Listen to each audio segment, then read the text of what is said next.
நம்ம யூசுவலாக வீட்டில் வாங்குகிற பொருள்கள் பார்த்திங்கன்னா நமக்கு இந்த மாதிரி அட்டை பொட்டியில் வருது.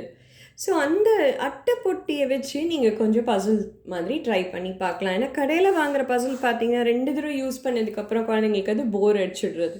ஸோ அது எப்படி பண்ணலான்னா இந்த மாதிரி கட் பண்ணி கொடுத்தீங்கன்னா குழந்தைங்க வந்து அதை சேர்த்து போடணும். கொஞ்சம் கஷ்டமாக ஆக்கிறதுக்கு இந்த மாதிரி ட்ரை பண்ணி பார்க்கலாம். குழந்தைங்களையே நீங்கள் அதை கையில் கொடுத்து கட் பண்ண வச்சிங்கன்னா அவங்க அதை இன்னும் என்ஜாய் பண்ணுவாங்க. ப்ளஸ் உங்களுக்கு வந்து அந்த சிசர்ஸ் யூஸ் பண்ணுற ஸ்கில் வந்து நல்லா இம்ப்ரூவ் ஆகும். ஸோ ரொம்ப சிம்பிளாக இருக்கிறதுக்கு இந்த மாதிரி ஜஸ்ட் 2 பீசஸ். இன்னும் கொஞ்சம் காம்ப்ளிகேட்டடாக பண்ணணும் அப்படின்னா இந்த மாதிரி மல்டிபிள் பீசஸை கொடுக்கறது.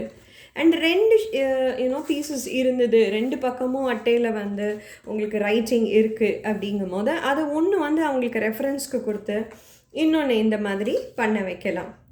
So this is one thing that நீங்கள் ட்ரை பண்ணி பாருங்கள். அண்ட் இது மாதிரி புக்ஸு நம்ம வீட்டில் எல்லார்ட்டையும் நிறையா இருக்கும். ஸோ குழந்தைங்க அதை கலர் பண்ணிடுவாங்க. கலர் பண்ணதுக்கப்புறம் நம்ம அதை என்ன பண்ணுறதுன்னு நமக்கு தெரியாது. ஸோ இந்த மாதிரி இருந்தால் நீங்கள் அவங்க கலர் பண்ண பக்கமும் எடுத்துக்கலாம், இல்லைன்னா அடுத்த பக்கத்தையும் எடுத்துக்கலாம். ஒரு நியூஸ் பேப்பரில் நல்லா ஒட்டிட்டு இதை வந்து பீஸாக கட் பண்ணி கொடுத்துடுங்க. இதை ஒரு பசில் மாதிரி கொடுத்து அவங்கள கம்பைன் பண்ண வைக்க பார்க்கலாம். ட்ரை பண்ணி பார்த்துட்டு நீங்களாம் எப்படி என்ஜாய் பண்ணீங்கங்கிறத டெஃபினட்டாக எனக்கு கமெண்ட்ஸில் சொல்லுங்கள்.